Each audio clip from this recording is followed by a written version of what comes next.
Hello and welcome to the Degeneration podcast, live from the house of Wendy. How are you, Wendy? Oh, groggy. Joe Biden slipped me a roofie, and I'm just like, what the heck happened? Dang, can you believe that he's on the ballot? What we got? We ain't got no choices. Alright, so you were sleeping. Yes. Oh my goodness sakes. I was just about sleeping. We going eye late and crusties and we going late and yeah. weird. Fuck it. That's fine. That's fine. Fuck it. I understand you submitted a piece and you'd like for me to read it. Yeah, a little bit of a linguistic wet dream, if you will. A linguistic wet dream, she says. Perfect. Yes, Okay. please. What is the title of this piece, Wendy? Well, what else are we all just stressing over? Love. Love. Ooh. Yes. Perfect. Here we go. This is called love. Love. Sometimes it festers, rumbling through our lives like a low-hanging storm cloud, brewing, undulating, rolling in darkness and turmoil. Shots of sheer energy explode from within, searing its mark on your soul. Sometimes it flutters, floating as soft as butterflies' wings, ooh, catching every breeze in shifting forms, touching so lightly you wouldn't even know it's there without the soft warmth radiating and glowing from within. Sometimes it follows, close your eyes, turn around, when and where you least expect it, feeling without seeing, unexpected waves of amazement, manifesting into ecstasy upon discovery, pounding into flesh without hesitation, two fuse into one, always, without a doubt, it is all. Oh shit. Give me some snaps. Okay. Thank You gotta give it up for your. I hope you were saving them all on like one like drive or something. So I feel like you should go and do like an open mic sometime. Next time, like when the world is open again, and you want to go into city, Minneapolis or St. Paul or nearby or on one of the other smaller cities or larger towns that has a fucking open mic and just fucking let loose on one of your favorites and just fucking do it. I don't know if I've asked you if you'd ever done that before. I have not. No, I don't know if we've talked about it a lot, but no, I have not. No, we haven't. It's interesting. It feels good just to do it, like in a way that I don't know if stand up has the same feeling to it, because I haven't done stand up. I'd prefer talking into a void where no one can see me. It's much more suitable. but but standing in front of a crowd, giving a piece of your soul, or just something weird you wrote, or both in my case a lot of times, it feels cool. The only bad part is sitting through everyone else's shit. So go don't be the first person. It's like if you sign up, don't be the first person to go, and then just fucking leave, because then you're an asshole. So but definitely leave very soon after doing it. So either be one of the later ones or one of the in the first third there or somewhere in the middle. No, just do it. I recommend it. Yeah. You're very talented, and I think you would enjoy the experience of transference of energy. Well, thanks for that. I have been to one. It was at a coffee shop in a college town, and Oh, yeah? had one of those little rehabilitated pianos in the corner, and nobody used that night. But yeah, you just kind of sat on these little poofs on the ground and had your coffee and listened to people just vent their feelings. It was really raw. So Really? yeah. Skin on skin raw. Yeah, just genuine and honest. Let's just say that you were all out of lube, and the only thing you had was the sweat that was created by your two bodies. It doesn't get much more raw than that. Raw sweat lube. The salt just evaporating the fucking mist between your bodies. A race against time. Right. Yeah. before The it's sweet, fucking delicious salt. Yes. urethra against cervix. You want to get in before Mm-hmm. that. Yeah. We're was there like kind of a disparity between some of them that were pretty good and some that were just like all right? You usually don't get somebody terrible.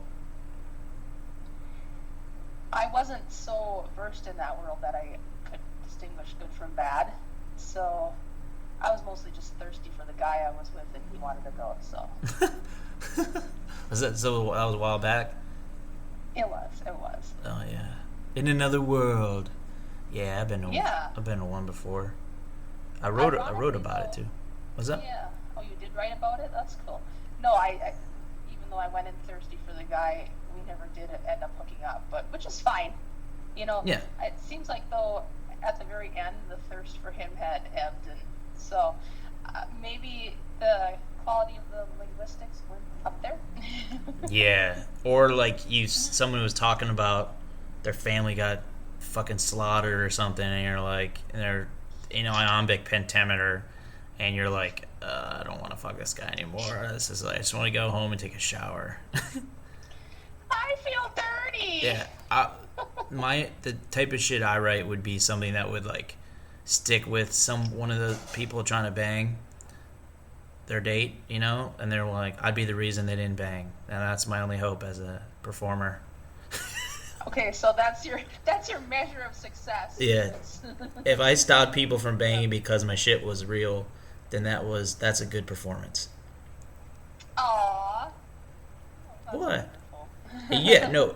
No, If you're swinging the scales one way or the other towards them getting together or towards those, like, you know what? I realized in that moment when he was talking about his family getting slaughtered that I didn't care for that person enough to like reveal myself to them afterwards. Oh my goodness. Right? So I guess that you want your words to be a prophylactic to somebody. Yeah, I hate prophylactics, but I want my words to be a prophylactic. Nice. To sheath them in my lyrical rubber.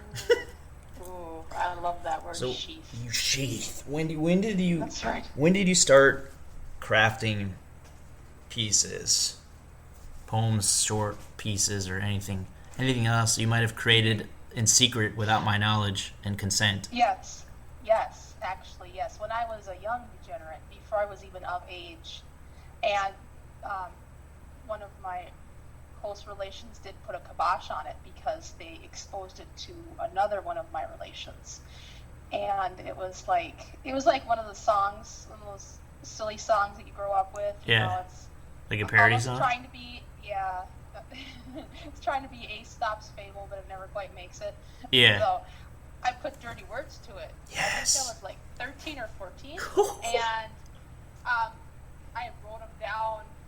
I should not have written them down because that was taken to the one relation, took it to the other relation, and look what she did! And Wow. shame and everything, and this is a true story, so it's like, I know. yeah, I didn't dive back into my degenerate expressions until I met you, so. Really? Yeah, so thank you for being my orifice. I'm a good orifice, and I appreciate that I can be your orifice. Yes. Yes, Jack, I bow down. For words and other succulents.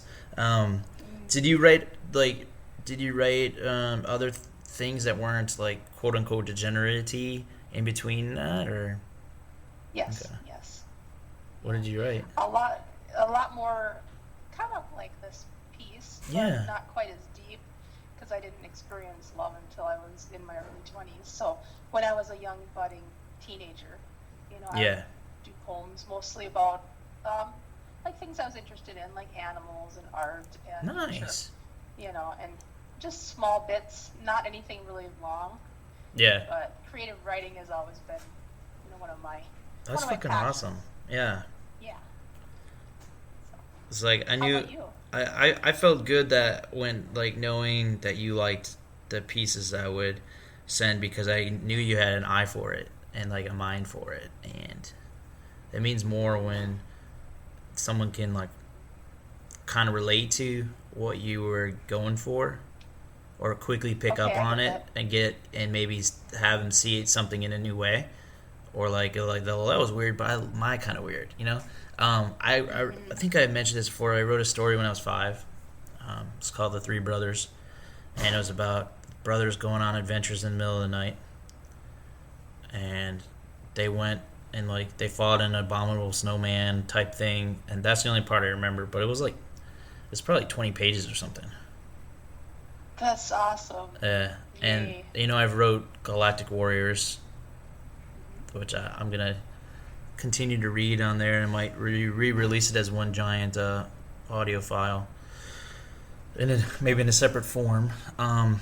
Bestseller, baby, Nice. because it's like 53 pages or 60 pages or something, and like I mean kid pages, but pages Right. doesn't Right. have an end. So I don't know. I just like it was like fits and starts. One time I wrote like like chapter heading, like table of contents, and I wrote the chapter titles, but I didn't like write anything else. Like, so I had this book in mind, and I was probably like 9 or something, but it was just like the titles and like a couple pictures, and that was it. Okay. Yeah, That's awesome. yeah, it was cool. Um, but I wrote stuff in creative writing class in my freshman year. Like this, it was basically like a fucking long ass video game. It was like really violent, shit. Ooh. Yeah, it was pretty cool. I mean, it was creative. I didn't get to finish it. Like, without that structure of class, it was hard to be disciplined enough to do it. Compared to my other interests, like my other interests included Michigan State sports and budding depression. So it was like I didn't have room for a third thing, which was like finishing this, like that video game Doom. I do. It was kind of like that. It was like maybe slightly Ooh. inspired by that, but it was like really intense. Sounds intense. It Yeah. was pretty cool. And then a couple years later, I wrote something about like a kind of an invasion on a planet, and it was all right. It was like They were like bug creatures, and it was like super graphic and stuff. It was like really intense, and so I don't write like a lot of like graphically violent stuff anymore, but I do try to have whatever I'm working on, try to fuse it with some intensity. So like visceralness. Like if I write about a hooker, so you're gonna feel like you're with a hooker when you read it or watch it. And this. Right. You've been with hookers. Exactly. You've read my Yeah. stuff. Yeah. Well, yeah.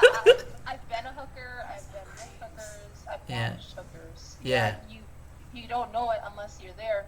But how about for those people that want to experience that without actually being there?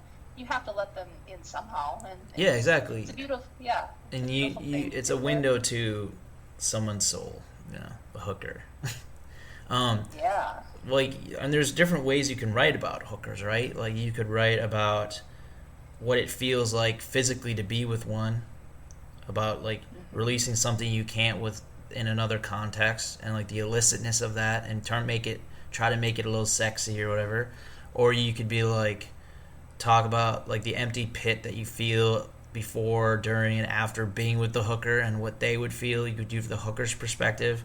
Or you could say, what if the hooker really liked the physicality of it, and they could write from their perspective the physical nature of going with some like stranger pain, stranger danger. Yeah. Yeah, I don't know. I just So, like it's yeah. like one of my muses is the concept of the oldest profession in the world. Yeah, you could also write like you are the hooker, that you're the hooker that just found out she's dying from cervical cancer, and how does that affect your future, and is there a future? And yeah, it's Oh my it's like gosh. no amount of Johns can fill that gaping void that is going to be. Yeah, and it's The called inside One of Last you. Trick. Yes. And it's You never know it's a what's gonna magician, an out of work magician meets. I met a magician today, and he's out of work. Well, he worked at the coffee shop, but he could be like a furloughed magician meets up with a woman dying, a hooker dying of cervical cancer, as you say, and and it's called One Last Trick. Stay tuned, Degenerate Nation. Yeah, that's our next. That- That's our next thing that right will there. manifest. You want to hear a piece? Yes, please. Okay, we're gonna talk more about you in a sec, though, girl. Okay. Okay, hold on. Let's see here. What? Anything that is maybe something posing as something adorable and four-legged, but it really isn't. Oh, that's most of them. Fuck. I'm trying to think which Okay. ones. Let's see. Dang, girl. What you gonna listen to? Hybrid creatures. Okay. So, somewhere middle or later in the collection. We're a little dark tonight. Let's go just a little later in the collection. A little later in the collection, yes. Yeah, because they increasingly get dark as they grow. They do. They get weird as fuck, too. And I wrote this collection when the majority of them was like I was either working or like around that time at this American College of Radiology. I was like a backup receptionist or something in like 2016, I want to say. And I did I tell you this? I had like a little post-it note. I wrote some like dirty limerick on it, and someone found it and they like told my temp agency. And I was like, yes, I heard about that. Yeah. I was like, oh man. I was like, whatever. See, you had something that was like that too, and you had it discovered and exposed. It doesn't exposed. feel good.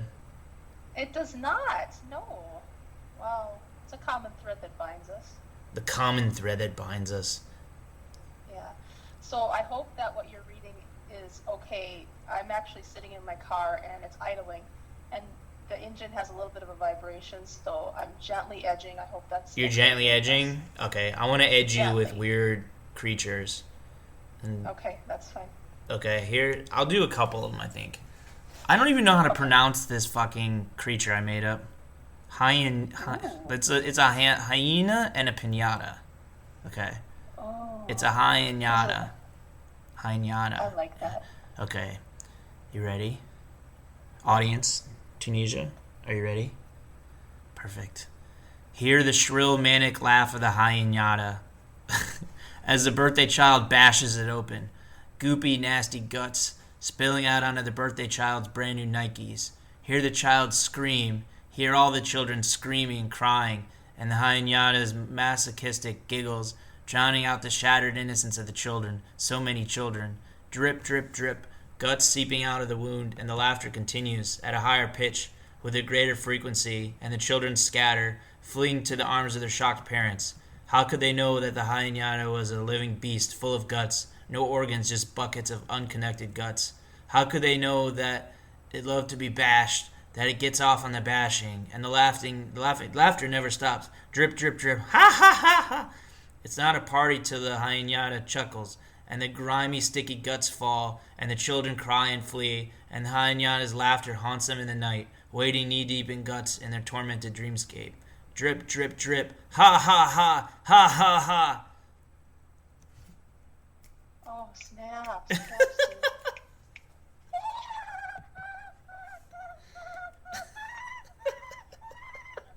What do you...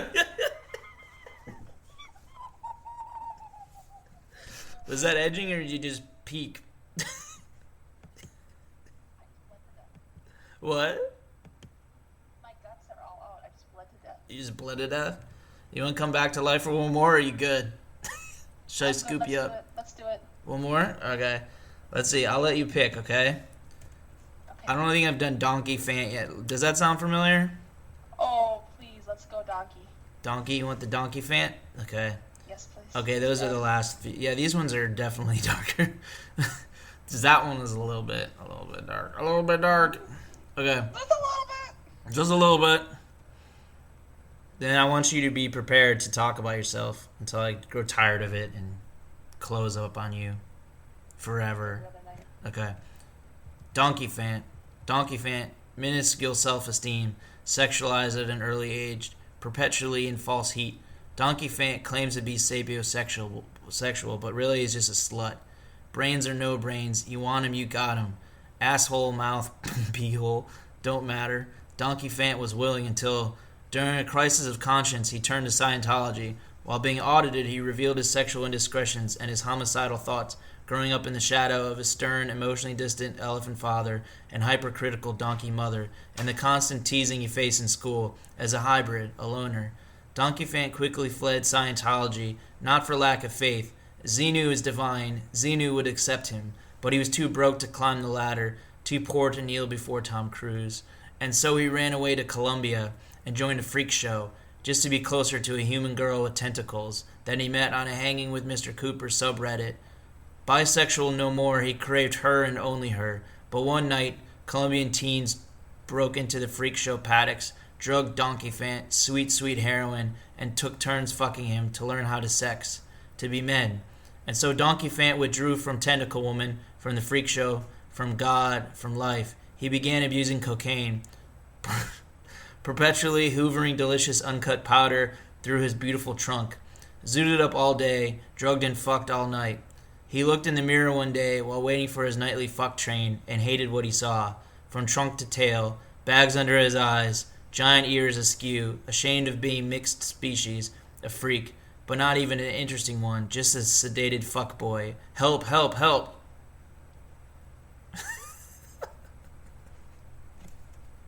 Is that the end? Yeah, oh, wow. Fortunately.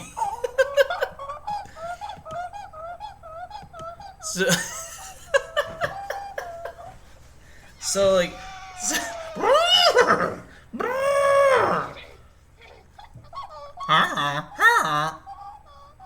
sneaking in the paddock, just taking a poke. Poor Donkeyphant. So, like, I don't know what headspace I was in, but I was like working at a fucking temp job, and I'm just like, oh, I'll do this one today. This is just deep. It's just deep. I mean, like, raw deep. Raw deep. Wow. Raw diggity deep. It's like a deep you can only get when you don't have enough lubricant, and you're all friction, and you're hanging up, all of a sudden, pow! like a test crash dummies or whatever, and a car just smashing. I mean, you're in that first inch, all of a sudden, pow, cervix, pow! You go from 1 inch to 9 inches suddenly. Oh my god, there's nothing that a girl loves better than just the raw power of the cervical slam. I don't even know what that is. Believe me, you will know it when you get it. Oh, yeah? Yeah, so if you don't have a cervix, maybe that's why you don't know what it is. I last time I checked, I do not have a cervix. Yeah, maybe that's something I need to write about so you understand Please. what it's like. Please write about... I heard a word from our source that there needs to be more pieces about cervixes, more pieces about the female perspective and female anatomy and the emotions that go with that, real or imagined. We need more of that because it's Wendy's holding it down. It's just Wendy holding it down. I wanted to treat her to some pieces, to read her piece, to hear her piece on life, what made her write, what made her stop writing, and what made her write again. Because I had my period of stopping things was a lot shorter, but it was devastating for me. Like when I didn't write much, I was miserable. Right, you have no outlet. I didn't have the outlet, and it's like I took the outlet away from myself out of like a woundedness and a fear, and it's just like it's just pointless to do that. Mm-hmm. Yeah, if you don't have an outlet for, it doesn't matter what it is. You know, if it's your grief, if it's your lust, if it's your passion for life, you need to have an outlet. Otherwise, it manifests and festers and stews and boils over and becomes something terrible. But when you can let it out, you know, where it's supposed to be let out, then it's a beautiful thing. Yes. Yeah, when I like didn't have that outlet, I just like kind of zeroed in on things and like tried to cling to stuff that I didn't understand or like didn't even want, and like a couple different things, and it's just like all I want is that shit, and then to find some like joy and peace in other things. Sweet release. Sweet release. But you know, something that you make is something someone can't take. They can never take away the making. They could say you build a sandcastle, right? Someone could some kid douchebag could like go and like kick your sandcastle, some 3-year-old, and you're like, it sucks, but you still built that, and it's a sandcastle. They're meant to be washed down. Yes. But the experience of building is an important part. You did something with your hands, or you did something with your mind in your hands, or just your mind. It's great. Mm-hmm. Keep doing it, Tunisia, Vietnam.